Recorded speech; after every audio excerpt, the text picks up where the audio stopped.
Hello friends, स्वागत है आपका मेरे YouTube चैनल हिंदी कानूनी जानकारी में। आज हम बात करेंगे सीआरपीसी की धारा 267 यानी 267 के बारे में। यदि आप सीआरपीसी से रिलेटेड पिछली धारा का अध्ययन करना चाहते हैं तो आप यहां पर क्लिक करें। यहां से आपको सीआरपीसी का पिछला वीडियो मिल जाएगा। हम बात करते हैं सीआरपीसी की धारा 267 के बारे में। ये कहती है कि बंदियों को हाजिर कराने की अपेक्षा करने की शक्ति।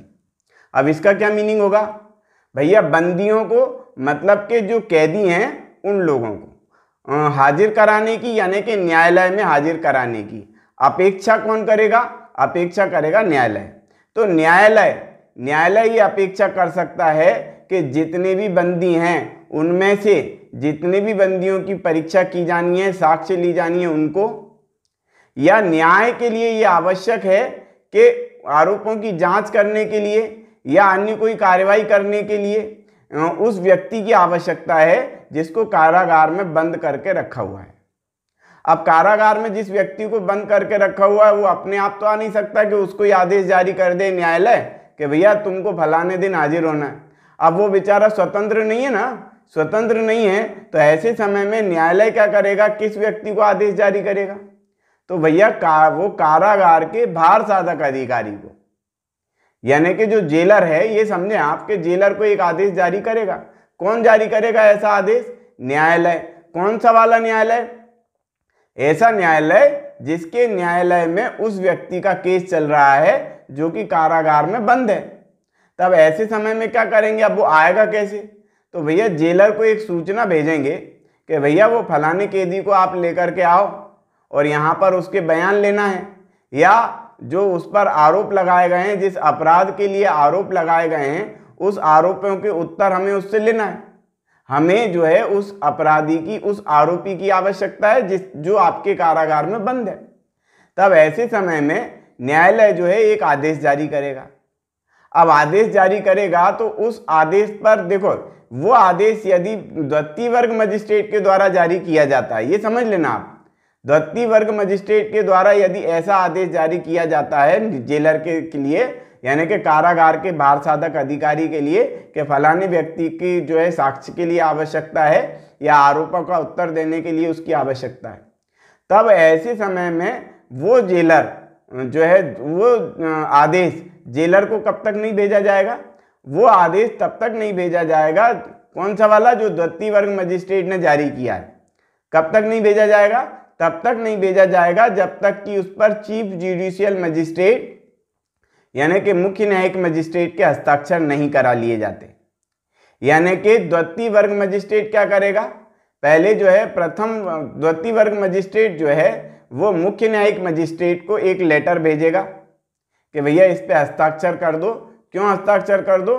क्योंकि वो कारागार में जो कैदी है उसको यहाँ पर न्यायालय में बुलवाना है। अब मुख्य न्यायिक मजिस्ट्रेट तो ये देखेगा ना कि भैया उसको क्यों बुलवाना है, तुमको ऐसी क्या आवश्यकता पड़ गई उसकी।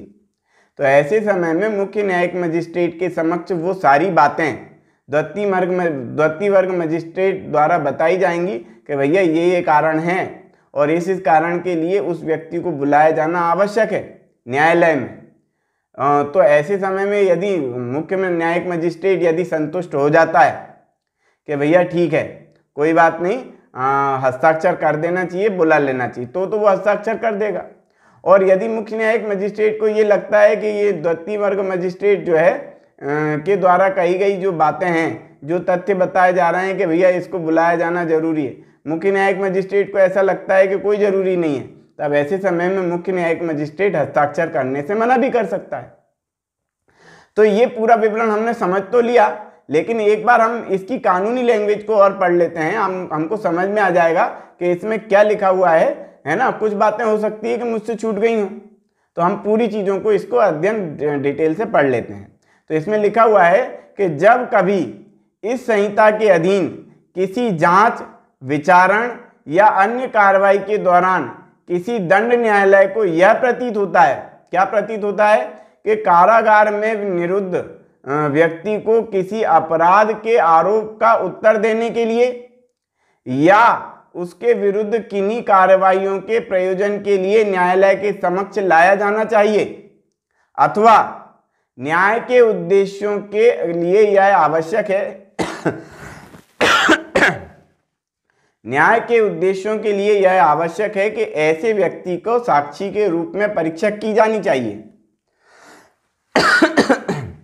तब वह न्यायालय कारागार के भार साधक अधिकारी से यह अपेक्षा करने वाला आदेश जारी कर सकता है कि ऐसे व्यक्ति को यथास्थिति आरोप का उत्तर देने के लिए या ऐसी कार्रवाई के प्रयोजन के लिए या साक्ष्य देने के लिए न्यायालय के समक्ष हाजिर करे। ऐसा आदेश न्यायालय के द्वारा जेलर को भेजा जाएगा। पॉइंट नंबर 2 कहता है कि जब उपधारा 1 के अधीन कोई आदेश द्वितीय वर्ग मजिस्ट्रेट द्वारा जारी किया जाता है तब वह कारागार के भारसाधक अधिकारी को तब तक नहीं भेजेगा या उसके द्वारा उस पर तब तक कोई कार्रवाई नहीं की जाएगी जब तक कि ऐसे मुख्य न्यायिक मजिस्ट्रेट द्वारा प्रति हस्ताक्षरित न हो जिसके अधीन वह मजिस्ट्रेट कार्यरत है या जिसके अधीन वह मजिस्ट्रेट है। यानी कि मुख्य न्यायिक मजिस्ट्रेट के हस्ताक्षर आवश्यक हैं ऐसे आदेश पर जो जेलर को भेजा जाए बंदी को हाजिर करने के लिए। पॉइंट नंबर 3 कहता है कि उपधारा 2 के अधीन प्रति हस्ताक्षरित करने के लिए पेश किए गए प्रत्येक आदेश के साथ ऐसे तथ्यों जिनमें मजिस्ट्रेट की राय में आदेश आवश्यक हो गया है एक विवरण होगा और वह मुख्य न्यायिक मजिस्ट्रेट जिसके समक्ष वह पेश किया गया है उस विवरण पर विचार करने के पश्चात आदेश पर प्रति हस्ताक्षर करने से इनकार भी कर सकता है।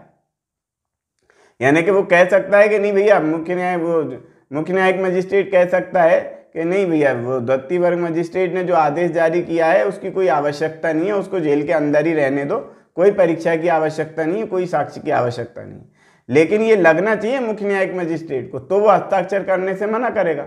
लेकिन यदि मुख्य न्यायिक मजिस्ट्रेट को ऐसा लगता है कि हाँ यार साक्षी को उसको बुला लेना चाहिए, उसके बयान ले लेना चाहिए, न्यायालय में उसका हाजिर होना आवश्यक है, यदि मुख्य न्यायिक मजिस्ट्रेट को ऐसा लगता है तो फिर वो हस्ताक्षर कर देगा और ऐसे हस्ताक्षर सहित जो लेटर है आदेश है वो जो है जेलर को भेज दिया जाएगा। जेलर मतलब जो है कारागार का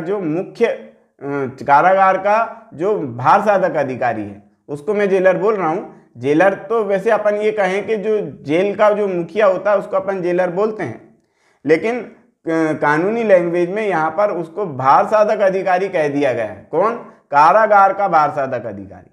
अब कारागार का भार साधक अधिकारी तो वो व्यक्ति हो ही सकता है ना जो सभी बंदियों को संभाल रहा हो, सारी व्यवस्थाओं को देख रहा हो। तो ऐसे समय में उस व्यक्ति को वो लेटर भेज दिया जाएगा और फिर बंदी को उसको बुलवा लिया जाएगा कारागार के भार साधक अधिकारी के माध्यम से। तो आज की वीडियो में हमने अध्ययन किया सीआरपीसी की धारा 267 के बारे में।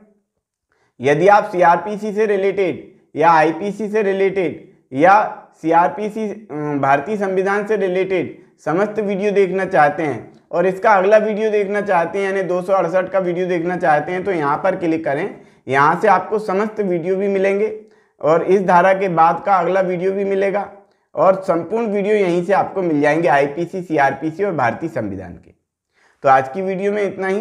वीडियो यदि आपको पसंद आया हो तो वीडियो को लाइक करें, शेयर करें, कमेंट्स करें और यदि आपने हमारे चैनल को अभी तक सब्सक्राइब नहीं किया है तो चैनल को सब्सक्राइब कर लें, बेल आइकॉन प्रेस कर दें ताकि अगली वीडियो का नोटिफिकेशन आपको मिल सके।